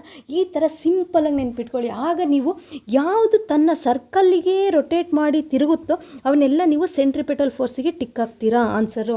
ಇಲ್ಲ ಅಂತಂದರೆ ನಿಮಗೆ ಗೊಂದಲ ಆಗ್ಬಿಡುತ್ತೆ, ಓಕೆನಾ. ನೆಕ್ಸ್ಟ್ ಈಗ ನೋಡಿ, ಇದು ಗೊತ್ತಾಯ್ತಾ, ಸೂರ್ಯನ ಸುತ್ತ ಅಂತ ಗ್ರಹಗಳು ಯಾವುದಕ್ಕೆ ಉದಾಹರಣೆ ಅಂತ ಕೇಳ್ತಾರೆ, ಅದು ಸೆಂಟ್ರಿಪೆಟಲ್ ಫೋರ್ಸಿಗೆ. ಮತ್ತು ಈ ಜಾತ್ರೆಯಲ್ಲಾಗಿರ್ಬೋದು, ಇವಾಗ ಎಕ್ಸಾಂಪಲ್ ಇಲ್ಲಿ ವಂಡರ್ಲಾ ಇದೆಯಲ್ಲ, ಅದರಲ್ಲೂ ಕೆಲವೊಂದು ಇನ್ಸ್ಟ್ರೂಮೆಂಟ್ಸ್ ಇದೆ, ಅದೆಲ್ಲ ಏನು ಅವನ್ನ ಕೆಲವರು ಒಂದೊಂದು ವರ್ಡಲ್ಲಿ ಕರೀತಾರೆ, ಆ ಥರ ಆಗಿರ್ಬೋದು. ಈಗ ಕಾರ್ ಸುತ್ತೋದಾಗಿರ್ಬೋದು, ಎಕ್ಸಾಂಪಲ್ ಟ್ರೈನ್ ಅಷ್ಟೇ ನೋಡಿ, ಈಗ ಯೂಟರ್ನಲ್ಲೂ ಹೋಗ್ತಾ ಇರ್ತವೆ, ಓಕೆನಾ. ಆ ಟೈಮಲ್ಲಿ ಕೆಲವು ಸಲ ಏನಾಗುತ್ತೆ, ಆ ಫೋರ್ಸ್ ಕಡಿಮೆ ಆಗಿನೋ ಚದ್ರ ಬಿಡುತ್ತೆ, ಸ್ಕಿಡ್ ಆಗಿಬಿಡುತ್ತೆ ಅಲ್ವಾ. ಸೊ ಅವೆಲ್ಲನೂ ಏನಕ್ಕೆ ಬರುತ್ತಪ್ಪ ಅಂದರೆ ಈ ಸೆಂಟ್ರಿಪೆಟಲ್ ಫೋರ್ಸಿಗೆ ಬರುತ್ತೆ. ಈಗ ನಾವು ಕ್ವಶನಿಗೆ ಹೋಗೋಣ. ಸೊ ಇಲ್ಲಿ ನೋಡಿ, ವಾಹನಗಳು ತಿರುವಿನಲ್ಲಿ ಬಾಗೋದಕ್ಕೆ ಏನಕ್ಕೆ ಅಂತ ಕೇಳಿದ್ದಾರೆ ಅಲ್ವಾ. ಹೆಂಗೆಂಗೋ ಹೋಗ್ಬಿಡ್ಬೋದು. ಇವಾಗ ಹಿಂಗೆ ಕರ್ವಲ್ಲಿ ಈ ಸ್ಟ್ರೈಟಲ್ಲಿ ಬಂದುಬಿಡ್ತವೆ, ಸ್ಟ್ರೈಟ್ ಬಂದು ಹಿಂಗೆ ಹೋಗ್ಬೋದಲ್ಲ, ಹಿಂಗೆ ಕರು ಬಂದ ತಕ್ಷಣ ಏನಕ್ಕೆ ಹಿಂಗೆ ಬಾಗ್ತವೆ, ಯಾಕೆ ಅಂದರೆ ಅದೆಲ್ಲ ಸೆಂಟ್ರಿಪೆಟಲ್ ಫೋರ್ಸ್ನ ಆಧಾರದ ಮೇಲೆ ಈ ರೋಡ್ ಕನ್ಸ್ಟ್ರಕ್ಷನ್ ಮಾಡಿರ್ತಾರೆ ಅಲ್ವಾ. ಹಿಂಗೆ ಸ್ಟ್ರೈಟಾಗಿ ಬಂದುಬಿಟ್ಟು ಹಿಂಗೆ ಹೋಗ್ಬಿಡ್ಬೋದಲ್ಲ, ಯಾಕೆ ಹಿಂಗೆ ಈಸಿಯಾಗಿ ಕರುವಾಗಿ ಮತ್ತೆ ಸ್ಟ್ರೈಟ್ ಲೈನಿಗೆ ಹೋಗುತ್ತೆ ಅಂದರೆ ಅದು ಸೆಂಟ್ರಿಪೆಟಲ್ ಫೋರ್ಸಿನ ಆಧಾರದ ಮೇಲೆ. ಇಷ್ಟು ನೆನ್ಪಿಟ್ಕೊಂಡ್ರೆ ಸಾಕು. ಒಂದು ಎಕ್ಸಾಂಪಲ್ ಏನೇನು, ಸೂರ್ಯನ ಸುತ್ತ, ಓಕೆನಾ, ಸೂರ್ಯನ ಸುತ್ತೋ ಅಂಥ ಗ್ರಹಗಳು, ಓಕೆನಾ. ನೆಕ್ಸ್ಟ್ ಭೂಮಿ ಸುತ್ತ ಏನು ಸುತ್ತುತ್ತೆ, ಚಂದ್ರ, ಓಕೆನಾ, ಚಂದ್ರ. ಈ ಥರ, ಓಕೆನಾ. ಇವೆಲ್ಲ ಏನಕ್ಕಪ್ಪ ಉದಾಹರಣೆ ಅಂತ ಅಂದರೆ, ಮತ್ತೆ ಇನ್ನೊಂದು ನೆನಪಿರಬೇಕು ನಿಮಗೆ, ಭೂಮಿ, ಓಕೆನಾ, ಈ ಭೂಮಿ ತನ್ನ ಸುತ್ತ ತಾನು ಸುತ್ತುತ್ತಲ್ಲ, ಅದು ಇನ್ನೊಂದರಲ್ಲಿ ಹೇಳ್ತೀನಿ ನಾನು, ಸೆಂಟ್ರಿಫ್ಯೂಗಲ್ ಫೋರ್ಸ್ ಅದು, ಓಕೆನಾ. ಭೂಮಿ ತನ್ನ ಸುತ್ತ ತಾನು ಸುತ್ತೋದು ಸೆಂಟ್ರಿಫ್ಯೂಗಲ್ ಫೋರ್ಸು. ಆದರೆ ಭೂಮಿ ಸುತ್ತ ಚಂದ್ರ ಸುತ್ತೋದಾಗಿರ್ಬೋದು, ಸೂರ್ಯನ ಸುತ್ತ ಬೇರೆ ಗ್ರಹಗಳು ಸುತ್ತೋದಾಗಿರ್ಬೋದು, ಅವೆಲ್ಲ ಯಾವುದಕ್ಕೆ ಉದಾಹರಣೆ ಅಂದರೆ ಸೆಂಟ್ರಿಪೆಟಲ್ ಫೋರ್ಸು. ಬರ್ಕೊಳ್ಳಿ, ಓಕೆನಾ, ಬರ್ಕೊಳ್ಳಿ, ತುಂಬ ಇಂಪಾರ್ಟೆಂಟು, ರಿಪೀಟೆಡ್ ಕ್ವಶನ್ PCPSIಗೆ, ಓಕೆನಾ. ಸೂರ್ಯನ ಸುತ್ತ ಬೇರೆ ಯಾವುದೇ ಒಂದು, ಓಕೆನಾ, ಎನಿಥಿಂಗ್, ಓಕೆನಾ, ಯಾವುದೇ ಆಗಿರ್ಬೋದು, ಸೂರ್ಯನ ಸುತ್ತೋದಾಗಿರ್ಬೋದು ಅಥವಾ ನಮ್ಮ ಒಂದು ಭೂಮಿ ಸುತ್ತ ಚಂದ್ರ ಸುತ್ತೋದಾಗಿರ್ಬೋದು, ಅದೆಲ್ಲ ಯಾವುದಕ್ಕೆ ಉದಾಹರಣೆ ಅಂತ ಕೇಳಿದರೆ ಸೆಂಟ್ರಿಪೆಟಲ್ ಫೋರ್ಸ್, ಓಕೆನಾ. ಭೂಮಿ ತನ್ನನ್ನು ತಾನು ಸುತ್ತೋದು, ಓಕೆನಾ, ಅದು ಒಂದು ಇಮ್ಯಾಜಿನರಿ ಫೋರ್ಸ್ ಅಂತ ಬರುತ್ತೆ, ಸೂಡೋ ಫೋರ್ಸ್ ಅಂತ ಬರುತ್ತೆ, ಅದು ನೆಕ್ಸ್ಟ್ ಹೇಳ್ತೀನಿ, ಅದು ಸೆಂಟ್ರಿಫ್ಯೂಗಲ್ ಫೋರ್ಸಿಗೆ ಎಕ್ಸಾಂಪಲ್ ಆಗುತ್ತೆ. ಇಷ್ಟು ನೆನ್ಪಿಟ್ಕೊಳ್ಳಿ. ಈಗ ನೆಕ್ಸ್ಟ್ ಕ್ವಶನ್ಗೆ ಹೋಗೋಣ. ಸೆಂಟ್ರಿಪೆಟಲ್ ಫೋರ್ಸು ಅರ್ಥ ಆಗಿದೆ ಅಂತ ಭಾವಿಸ್ತಿದ್ದೀನಿ. ನೆಕ್ಸ್ಟ್ ಕ್ವಶನ್ಗೆ ಹೋಗೋಣ. ಈಗ ನೋಡಿ, ಈ ಕೆಳಗಿನಲ್ಲಿ ಯಾವುದು ಕೇಂದ್ರ ತ್ಯಾಗಿ ಬಲ ಉದಾಹರಣೆ ಅಲ್ಲ ಅಂತ ಇದೆ. ಎಕ್ಸಾಂಪಲ್ ನೋಡಿ, ಸೆಂಟ್ರಿಫ್ಯೂಸ್, ವಾಷಿಂಗ್ ಮಿಷಿನ್, ಕೆನೆಯನ್ನು ಬೇರ್ಪಡಿಸುವುದು, ಗ್ರಹಗಳು ಮತ್ತು ಉಪಗ್ರಹಗಳ ಚಲನೆ. ವಿತ್ ಎಕ್ಸಾಂಪಲ್ ಡಯಾಗ್ರಾಮ್ ತೊಗೊಂಡು ನಿಮಗೆ ಅರ್ಥ ಮಾಡಿಸ್ತಾ ಹೋಗ್ತೀನಿ. ಸೊ ಡೆಫಿನೇಷನ್ ತಿಳ್ಕೊಳ್ಳೋದಾದರೆ ಸೆಂಟ್ರಿಫ್ಯೂಗಲ್ ಫೋರ್ಸ್, ಹೆದರ್ಕೋಬೇಡಿ, ನಾನು ಸಿಂಪಲಾಗಿ ಹೇಳ್ತೀನಿ. ಒಂದು ಸರ್ಕಲಲ್ಲಿ ಒಂದು ವಸ್ತು ತಿರುಗ್ತಾ ಇದೆ ಅಂತಂದರೆ, ಓಕೆನಾ, ಇಂಗ್ಲೀಷಲ್ಲಿ ನೆನ್ಪಿಟ್ಕೊಳ್ಳಿಲ್ಲ ಅಂದರೂ ಬೇಡ, ಓಕೆನಾ. ಒಂದು ಸೆಂಟ್ರಿಫ್ಯೂಗಲ್ ಫೋರ್ಸ್ ಇದೆ, ಒಂದು ಆಪರೆಂಟ್ ಔಟ್ಸೈಡ್ ಫೋರ್ಸ್ ಇದೊಂದು ಔಟ್ಸೈಡ್ ಫೋರ್ಸ್. ಓಕೆನಾ, outside force felt by an object moving in a circular force. ಓಕೆನಾ, ಸರ್ಕ್ಯುಲರ್ ಪಾತಲ್ಲಿ ಏನಾಗ್ತಾ ಇರುತ್ತೆ, ಅದು ಹೊರಗಡೆಯಿಂದ ಬರುವಂಥ ಒಂದು ಇಮ್ಯಾಜಿನರಿ ಫೋರ್ಸ್ ಅದು. ಓಕೆನಾ, ಅದೇನು ಕಾಣಿಸೋದಾಗಿರ್ಬೋದು, ಯಾವುದೇ ಥರ ಏನಿಲ್ಲ, ಇಮ್ಯಾಜಿನರಿ ಫೋರ್ಸ್ ಅದು. ಓಕೆನಾ, ಅದನ್ನ ಸೂಡೋ ಫೋರ್ಸ್ ಅಂತಲೂ ಕರೀತಾರೆ. ನೀವು ಡೆಫಿನೇಷನ್ ಅಷ್ಟು ನೆನ್ಪಿಟ್ಕೋಬೇಡಿ. ಹೊರಗಡೆ ಸೆಳೆಯುವಂತಹ ಒಂದು ಫೋರ್ಸ್ ಅಷ್ಟೇ. ಸೆಂಟ್ರಿಫ್ಯೂಗಲ್ ನಥಿಂಗ್ ಬಟ್ ಹೊರಗಡೆಯಿಂದ ಸೆಳೆಯುವಂತಹ ಫೋರ್ಸ್. ಓಕೆನಾ, ಈ ವೃತ್ತದ ಪಥದಲ್ಲಿ ಯಾವುದೋ ಒಂದು ವೆಹಿಕಲ್ಲು ವಾಟ್ ಎವರ್. ಓಕೆನಾ, ಒಂದು ವಸ್ತು ಚಲಿಸ್ತಾ ಇರುತ್ತೆ ಅಂದ್ಕೊಳ್ಳಿ. ಈ ಸರ್ಕ್ಯುಲರ್ ಮೋಷನಲ್ಲಿ ಚಲಿಸ್ತಾ ಇರುವಾಗ ಈ ಒಂದು ವಸ್ತುವಿನ ಮೇಲೆ, ಓಕೆನಾ, ಈ ಪಥದ ಹೊರಗೆ, ಈ ಸರ್ಕಲ್ ಹೊರಗೆ, ಈ ಪಥದ ಹೊರಗೆ ಸೆಳೆಯುವ ಬಲಕ್ಕೆ, ಓಕೆನಾ, ಸೆಳೆಯುವ ಬಲಕ್ಕೆ ಏನಂತ ಕರಿತೀವಿ? ಬಲ ಅಂದರೆ ಫೋರ್ಸ್. ಓಕೆನಾ, ಈ ಬಲಕ್ಕೆ ನಾವೇನಂತ ಕರಿತೀವಿ? Centrifugal force. ಅದೇ ಟುವರ್ಡ್ಸ್ ಸೆಂಟರ್ ಹೋದರೆ ಸೆಂಟ್ರಿಪೆಟಲ್ ಫೋರ್ಸ್. ಅದಕ್ಕೆ ಎಕ್ಸಾಂಪಲ್ಸ್ ಸಿಂಪಲಾಗಿ ನೆನ್ಪಿಟ್ಕೊಳ್ಳೋದಾದರೆ, ಒಂದು ಸೆಂಟ್ರಿಫ್ಯೂಸ್, ಇದು ತುಂಬ ಸಲ ಕೇಳಿದ್ದಾರೆ. ಓಕೆನಾ, ಸೆಂಟ್ರಿಫ್ಯೂಸ್ ಅನ್ನೋದು ತುಂಬ ಸಲ ಕೇಳಿದ್ದಾರೆ. ಅದು ಏನು ಮಾಡಲ್ಲ, ಈ ಒಂದು ಕೆಮಿಕಲ್ ಲ್ಯಾಬಲ್ಲಿ ಎಲ್ಲಿ ಏನು ಮಾಡ್ತಾರೆ, ಒಂದು ಸಬ್ಸ್ಟೆನ್ಸ್ನೆಲ್ಲ ಡಿವೈಡ್ ಮಾಡೋದಕ್ಕೆ, ಓಕೆನಾ, ಸಬ್ಸ್ಟೆನ್ಸ್ಗಳನ್ನ ಡಿವೈಡ್ ಮಾಡೋದಕ್ಕೆ ಈ ಸೆಂಟ್ರಿಫ್ಯೂಸ್ನ ಯೂಸ್ ಮಾಡ್ತಾರೆ. ಒಟ್ಟು ನೀವು ಸಿಂಪಲಾಗಿ ನೆನ್ಪಿಟ್ಕೊಳ್ಳೋದು ಏನಪ್ಪ ಅಂತಂದರೆ, ಬೇರ್ಪಡಿಸ್ಬೇಕು, ಈ ಕೇಂದ್ರದಿಂದ ಬೇರ್ಪಡಿಸೋ ಅಂಥ ಶಕ್ತಿ ಇರಬೇಕು. ಓಕೆನಾ, ಎಕ್ಸಾಂಪಲ್ ಕೊಟ್ಟಿರ್ತಾರಲ್ಲ, ಕೇಂದ್ರದಿಂದ ಬೇರ್ಪಡಿಸೋವಂಥ ಶಕ್ತಿ ಯಾವುದಕ್ಕಿರುತ್ತೋ ಅದನ್ನೆಲ್ಲನೂ ಸೆಂಟ್ರಿಫ್ಯೂಗಲ್ ಫೋರ್ಸ್ ಅಂತ ಒಂದು ಸಿಂಪಲ್ ಟ್ರಿಕ್ಕಾಗಿ ನೆನ್ಪಿಟ್ಕೊಳ್ಳಿ. ಓಕೆನಾ, ಇನ್ನು ಯಾವ ಥರನೂ ನೆನ್ಪಿಟ್ಕೊಬೇಡಿ. ಹಿಂಗೆ ಡಿಸ್ಟ್ರಿಬ್ಯೂಟ್ ಆಗ್ತಿದೆ ಅಂದರೆ, ಓಕೆನಾ, ಈ ಕೇಂದ್ರದಿಂದ ಡಿಸ್ಟ್ರಿಬ್ಯೂಟ್ ಆಗ್ತಿದೆ ಅಂತ ಅಂದರೆ ಅದನ್ನೆಲ್ಲ ಕೇಂದ್ರನೇ ತ್ಯಾಗ ಮಾಡುತ್ತೆ. ಕೇಂದ್ರ ತ್ಯಾಗಿ ಬಲ ಅಲ್ವಾ, ಕೇಂದ್ರನೇ ತ್ಯಾಗ ಮಾಡುತ್ತೆ. ಕನ್ನಡದಲ್ಲಾದರೆ ನೆನ್ಪಿಟ್ಕೊಳ್ಳೋದಾದ್ರೆ, ಕೇಂದ್ರಾಭಿಮುಖ ಅಂದರೆ ಕೇಂದ್ರಕ್ಕೆ ಮುಖವಾಗಿ ಇಟ್ಕೊಳ್ಳುತ್ತೆ ಅಂತನಾದರೂ ನೆನ್ಪಿಟ್ಕೊಳ್ಳಿ. ಕೆಲವರು ಇಂಗ್ಲೀಷಲ್ಲಿ ಗೊತ್ತಿರಲ್ಲ, ಕನ್ನಡದಲ್ಲಿ ಆಲ್ಮೋಸ್ಟ್ ಕೆಲವು ಸಲ ಇಂಗ್ಲೀಷಲ್ಲೇ ಕೊಟ್ಬಿಡ್ತಾರೆ ಆಪ್ಷನ್. ಆದ್ದರಿಂದ ಸೊ ಕೇಂದ್ರನೇ ತ್ಯಾಗ ಮಾಡುತ್ತೆ, ಅದನ್ನ ಸೆಂಟ್ರಿಫ್ಯೂಗಲ್ ಫೋರ್ಸ್. ಅಷ್ಟೇ ಸಿಂಪಲಾಗಿ ನೆನ್ಪಿಟ್ಕೊಳ್ಳಿ. ಅದಕ್ಕೆ ಎಕ್ಸಾಂಪಲ್ಸು ನಾನು ಹೇಳಿದ್ದೀನಿ ಯಾವುದ್ಯಾವುದಂತ ಇವಾಗ ಆಪ್ಷನಲ್ಲಿ ನೋಡ್ತಾ ಹೋಗೋಣ. ಸೆಂಟ್ರಿಫ್ಯೂಸ್. ಓಕೆನಾ, ಸೆಂಟ್ರಿಫ್ಯೂಸ್ ಅಂದರೆ ಇವೆಲ್ಲ ಸಬ್ಸ್ಟೆನ್ಸ್ನ ಒಂದು ಕೆಮಿಕಲ್ ಲ್ಯಾಬಲ್ಲಿ ಡಿಸ್ಟ್ರಿಬ್ಯೂಟ್ ಮಾಡೋದಕ್ಕೆ, ಓಕೆನಾ, ಬೇರೆ ಬೇರೆ ಚದುರಿಸೋದಕ್ಕೆ ಯೂಸ್ ಮಾಡೋವಂಥದ್ದು. Okay, next washing machine. ಓಕೆನಾ, ವಾಷಿಂಗ್ ಮಿಷನ್ನು ಬಟ್ಟೆಗಳು ಹಿಂಗೆ ಚದುರಿಸುತ್ತಲ್ಲ, ಆದ್ದರಿಂದ. ನೆಕ್ಸ್ಟ್ ಈ ಕೆನೆನ ಬೇರ್ಪಡಿಸೋದು. ನೋಡಿ, ಈ ಥರ ಬೇರ್ಪಡಿಸೋ ಅಂಥ ವಸ್ತು, ಈ ವರ್ಡ್ ಬಂದಿದೆ ಅಂದರೆ ಡೆಫಿನೆಟ್ಲಿ ಹೇಳ್ತೀನಿ, ಕೇಂದ್ರನೇ ತ್ಯಾಗ ಮಾಡ್ತಾ ಇದೆ. ಓಕೆನಾ, ಬೇರ್ಪಡಿಸ್ತಾ ಇದೆ, ಒಂದು ವಸ್ತುನ ಇನ್ನೊಂದು ವಸ್ತುವಿಂದ ಬೇರ್ಪಡಿಸುತ್ತೆ. ಇದು ಡೆಫಿನೇಷನ್ ಅಲ್ಲ, ಮತ್ತು ನೀವು ಅರ್ಥ ಮಾಡ್ಕೊಳ್ಳೋದಕ್ಕೆ ನಾನು ಹೇಳಿರ್ತೀನಿ. ಈ ಥರ ಅಲ್ಲ ಮೇಡಮ್ ಡೆಫಿನೇಷನ್ ಅನ್ನೋಕ್ಕೆ ಹೋಗಬೇಡಿ. ನಿಮಗೆ ಸಿಂಪಲ್ಲಾಗಿ ಸೈನ್ಸ್ ಅಂತ ಟಫ್ ಅಂದ್ಕೊಂಡಿದ್ದೀರಲ್ಲ, ಅಂಥವರಿಗೆ ಈ ಒಂದು ಡೆಫಿನೇಷನ್ ಅರ್ಥ ಆಗೋ ರೀತಿಯಲ್ಲಿ ನಾನು ಹೇಳಿರ್ತೀನಿ. ಓಕೆನಾ, ನೆಕ್ಸ್ಟ್ ಈ ಗ್ರಹಗಳು ಮತ್ತು ಉಪಗ್ರಹಗಳು. ನೋಡಿ, ಈಗ ಸನ್ ಸುತ್ತ ಬೇರೆ, ಇವಾಗ ಅರ್ಥ ಸುತ್ತುತ್ತಾ ಇದೆ. ಇದೇನಾದರೂ ಕೇಂದ್ರ ತ್ಯಾಗಿ ಬಲ ಆಗಿದ್ದರೆ ಭೂಮಿ ಎಲ್ಲೋ ಹೋಗಬೇಕಾಗಿತ್ತು. ಇದ್ರ ಜೊತೆ ಓಕೆನಾ ಸುತ್ತುತ್ತಾ ಇದೆ ಅಂದರೆ ಕೇಂದ್ರಾಭಿಮುಖ ಬಲ. ಓಕೆನಾ, ಚದುರುತ್ತೆ ಅನ್ನೋದಾದರೆ ಅದು ಯಾವತ್ತು ಸೆಂಟ್ರಿಫ್ಯೂಗಲ್ ಫೋರ್ಸ್. ಸೊ ಆಪ್ಷನ್ನು ಇದರಲ್ಲಿ ಯಾವುದು ಅಲ್ಲ ಅಂತ ಕೇಳಿದರೆ ಡಿ ಆನ್ಸರ್ ಆಗುತ್ತೆ. ಓಕೆನಾ, ಡಿ ಆನ್ಸರ್ ಹಾಕಬೇಕು, ಯಾವುದು ಅಲ್ಲ. ಕ್ವಶನ್ನೂ ಅಷ್ಟೇ ತುಂಬ ಹುಷಾರಾಗಿ ನೋಡ್ಕೋಬೇಕು. ಎಕ್ಸೈಟ್ಮೆಂಟಲ್ಲಿ ನನಗೆ ಗೊತ್ತಿರೋ ಕ್ವಶನ್ ಬಂದಿದೆ ಅಂತ ನಾವು ಕ್ವಶನ್ನೇ ನೋಡೋದಕ್ಕೆ ಹೋಗಲ್ಲ ಅಲ್ವಾ.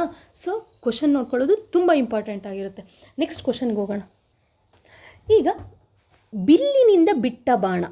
ಓಕೆನಾ, ಬಿಲ್ಲಿನಿಂದ ಬಿಟ್ಟ ಬಾಣ ಈ ಕೆಳಗಿನಲ್ಲಿ ಯಾವುದಕ್ಕೆ ಉದಾಹರಣೆ? Kinetic energy, potential energy, gravitational energy, wind energy ಅಂತ ಕೇಳಿದ್ದಾರೆ. ಫಸ್ಟ್ ಡೆಫಿನೇಷನ್ ತಿಳ್ಕೊತಾ ಹೋಗೋಣ. ಓಕೆನಾ, ಸೊ ಕೈನೆಟಿಕ್ ಎನರ್ಜಿ ಅಂದರೆ ಏನು ವಿತ್ ಎಕ್ಸಾಂಪಲ್ ನೋಡ್ತಾ. ಕೈನೆಟಿಕ್ ಎನರ್ಜಿ ಅಂದರೆ ಕನ್ನಡದಲ್ಲಿ ಓಕೆನಾ ಚಲನಾ ಶಕ್ತಿ ಅಂದರೆ ಒಂದು ತನ್ನ ವಸ್ತು ಚಲನೆಯಿಂದ ಪಡೆದಿರೋ ಅಂತಹ ಎನರ್ಜಿ, ಚಲನೆಯಿಂದ ಪಡೆದಿರುತ್ತೆ. ಅದನ್ನ ನಾವು ಕೈನೆಟಿಕ್, ಇಂಗ್ಲೀಷಲ್ಲಿ ಬೇಡ, ಕನ್ನಡದಲ್ಲಿ ನೋಡಿ, ಚಲನ ಶಕ್ತಿ. ತನ್ನ ಚಲನೆಯಿಂದ ಪಡೆದಂತಹ ಎನರ್ಜಿಗೆ ಕೈನೆಟಿಕ್ ಎನರ್ಜಿ, ಚಲನ ಶಕ್ತಿ ಅಂತ ಕರಿತೀವಿ. ನೋಡಿ, ಇವಾಗ ಈ ವಾಟರ್ ಫಾಲ್ಸ್ ಓಕೆನಾ, ತನ್ನ ಎನರ್ಜಿ ಎಲ್ಲಿಂದ ಬರ್ತಿದೆ? ಓಕೆನಾ, ಮೂಮೆಂಟ್ ಆಗೋದ್ರಿಂದ. ಓಕೆನಾ, ಅಲ್ಲೇ ನಿಂತಿದೆಯಾ? ಇಲ್ಲ, ತಾನು ಮೂಮೆಂಟ್, ಚಲನ ಶಕ್ತಿ ಅಂದರೆ ಒಂದು ವಸ್ತು ಚಲಿಸ್ತಾ ಇದೆ ಅಂದಾಗ ಅದಕ್ಕೆ ನೀವು ಆಪ್ಷನ್ನು ಪೊಟೆನ್ಷಿಯಲ್ ಹಾಕೋಕ್ಕೆ ಬರಲ್ಲ. ಚಲನೆ ಆಗ್ತಾ ಇದೆ ಅಂದರೆ ಅದಕ್ಕೆ ಚಲನ ಶಕ್ತಿನೇ ಅಂತ ಹಾಕಿ. ಇವಾಗ ಉಲ್ಕೆಗಳು ಭೂಮಿಗೆ ಬೀಳ್ತವೆ. ಓಕೆನಾ, ಏರೋಪ್ಲೇನ್ ಆಗಿರ್ಬೋದು, ನೆಕ್ಸ್ಟು ಬುಲೆಟ್ ಫೈರ್ ಆಗುತ್ತಲ್ಲ ಅದಾಗಿರ್ಬೋದು, ತನ್ನ ಚಲನೆಯಿಂದ ಎನರ್ಜಿನ ಪಡಿತವೆ. ನೆಕ್ಸ್ಟು ಫಿಶ್ ಆಗಿರ್ಬೋದು, ಸ್ವಿಮ್ಮಿಂಗ್ ಆಗ್ತಾ ಇರ್ಬೋದು, ಬಾಲ್ ಮೂವ್ ಆಗ್ತಿರೋದು. ಸಿಂಪಲ್ಲಾಗಿ ಹೇಳೋದಾದರೆ ಚಲನ ಶಕ್ತಿ ತನ್ನ ಚಲನೆ, ಮೂಮೆಂಟ್ ಆಗೋ ಆಪ್ಷನ್ಸ್ನೆಲ್ಲ ನೀವು ಚಲನ ಶಕ್ತಿಗೆ ಟಿಕ್ ಹಾಕಬೇಕು ಅಷ್ಟೇ. ಮೂಮೆಂಟ್ ಆಗ್ತಾ ಇದೆ ಅಂದರೆ ಅದನ್ನ ಚಲನ ಶಕ್ತಿಗೆ ಟಿಕ್ ಹಾಕಿ, ಇನ್ನೇನು ಮಾಡೋದಕ್ಕೆ ಹೋಗಬೇಡಿ, ಸಿಂಪಲ್. ಈಗ ಪೊಟೆನ್ಷಿಯಲ್ ಎನರ್ಜಿ ನೋಡೋಣ. ಪೊಟೆನ್ಷಿಯಲ್ ಎನರ್ಜಿ ನೋಡಿ, ಈಗ ಇವರು ಒಂದು ವ್ಯಕ್ತಿ ಬಿಲ್ಲನ್ನು ಏನು ಮಾಡಿದ್ದಾನೆ, ಹಿಡ್ಕೊಂಡಿದ್ದಾರೆ. ಬಿಲ್ಲನ್ನ ಹಿಡ್ಕೊಂಡಿದ್ದಾರೆ. ಓಕೆ, ಹಿಂಗೆ ಇಟ್ಕೊಂಡಿರೋದು ಇದು ಪೊಟೆನ್ಷಿಯಲ್. ಇಲ್ಲಿ ಅಂದರೆ ಇದು ಮೂಮೆಂಟ್ ಆಗ್ತಾ ಇಲ್ಲ. ಮೂಮೆಂಟ್ ಆಗ್ತಾ ಇದೆಯಾ? ಇಲ್ಲ. ಇಫ್ ಇನ್ ಕೇಸ್ ಈ ಬಿಲ್ಲನ್ನ ಬಿಟ್ಟಿದ್ರೆ, ಓಕೆನಾ, ಈ ಬಿಲ್ಲು ಬಾಣ ಮೂಮೆಂಟ್ ಆಗ್ತಾ ಇದೆ ಅಂದರೆ ಅದು ಕೈನೆಟಿಕ್ ಎನರ್ಜಿ, ಚಲನೆಯಿಂದ ತಗೊಳುತ್ತೆ. ಇನ್ನು ಹಿಡ್ಕೊಂಡೇ ಇದ್ದಾನೆ ಅಂತ ಅಂದರೆ ಅದು ಪೊಟೆನ್ಷಿಯಲ್. ಓಕೆನಾ, ನಿಂತಿರೋ ಜಾಗದಲ್ಲಿ. ಹಾಗಂದರೆ ಪೊಟೆನ್ಷಿಯಲ್ ಎನರ್ಜಿ ಅಂದರೆ ಕನ್ನಡದಲ್ಲಿ ಪ್ರಚನ್ನ ಶಕ್ತಿ. ಓಕೆನಾ, ಸೊ ತಾನು ನಿಂತಿರೋ ಜಾಗದಲ್ಲಿ ಸ್ಥಾನ ಬಲದಿಂದ ಅಥವಾ ಎಳೆಯೋ ಬಲದಿಂದ, ಓಕೆನಾ, ಇವ್ರು ಏನು ಮಾಡ್ತಾ ಇದ್ದಾರೆ, ಎಳಿತಾ ಇದ್ದಾರೆ, ಫೋರ್ಸ್. ಓಕೆನಾ, ಎಳೆಯುವ ಬಲದಿಂದ ಅಥವಾ ಸ್ಥಾನ ಬಲದಿಂದ ಪಡೆಯುವಂತಹ ಎನರ್ಜಿಗೆ ಪೊಟೆನ್ಷಿಯಲ್ ಎನರ್ಜಿ, ಪ್ರಚನ್ನ ಶಕ್ತಿ ಅಂತ ಕರಿತೀವಿ. ಈ ಮಗು ನೋಡು ಇಲ್ಲಿ ಕೂತಿದೆ. ಓಕೆನಾ, ಕೂತಿದ್ರೆ ಅದನ್ನ ಪೊಟೆನ್ಷಿಯಲ್ ಎನರ್ಜಿ ಅಂತ ಕರಿತೀವಿ. ಸಾರಿ ಗೈಸ್, ಇಲ್ಲಿ ತುಂಬ ಮಳೆ ಬರ್ತಿದೆ, ಸ್ವಲ್ಪ ಸೌಂಡ್ ಡಿಸ್ಟರ್ಬ್ ಆಗ್ಬೋದು, ಅಡ್ಜಸ್ಟ್ ಮಾಡ್ಕೊಳ್ಳಿ. ಓಕೆನಾ, ಸೊ ಈ ಕೂತು ಏನು ಮಾಡ್ತಾ ಇರ್ತಾನೆ, ತಗೊಳ್ಳೋಂಥ ಶಕ್ತಿಗೆ, ತನ್ನ ಸ್ಥಾನ ಬಲದಿಂದ ತಗೊಳ್ಳೋ ಶಕ್ತಿಗೆ ಪೊಟೆನ್ಷಿಯಲ್ ಎನರ್ಜಿ ಅಂತ ಕರಿತೀವಿ. ಇವಾಗ ಬ್ರಿಡ್ಜಲ್ಲಿ ಆಗಿರ್ಬೋದು, ಓಕೆನಾ, ಈ ವೆಯ್ಟ್ ಲಿಫ್ಟ್ ಆಗಿರ್ಬೋದು, ಇದೆಲ್ಲ ಪೊಟೆನ್ಷಿಯಲ್ ಎನರ್ಜಿಗೆ ಎಕ್ಸಾಂಪಲ್. ಸೊ ಕ್ವಶನ್ನಿಗೆ ಹೋಗೋದಾದರೆ ನೋಡಿ, ಬಿಲ್ಲಿನಿಂದ ಬಿಟ್ಟ ಬಾಣ. ಓಕೆನಾ, ಬಿಟ್ಟಿದ್ದೀವಿ, ಮೂಮೆಂಟ್ ಆಗ್ತಾ ಇದೆ, ತನ್ನ ಚಲನೆಯಿಂದ ತೊಗೊತಿದೆ, ಸೊ ಕೈನೆಟಿಕ್ ಎನರ್ಜಿ. ಓಕೆನಾ, ನೆಕ್ಸ್ಟ್ ಕ್ವಶನ್ಗೆ ಹೋಗೋಣ.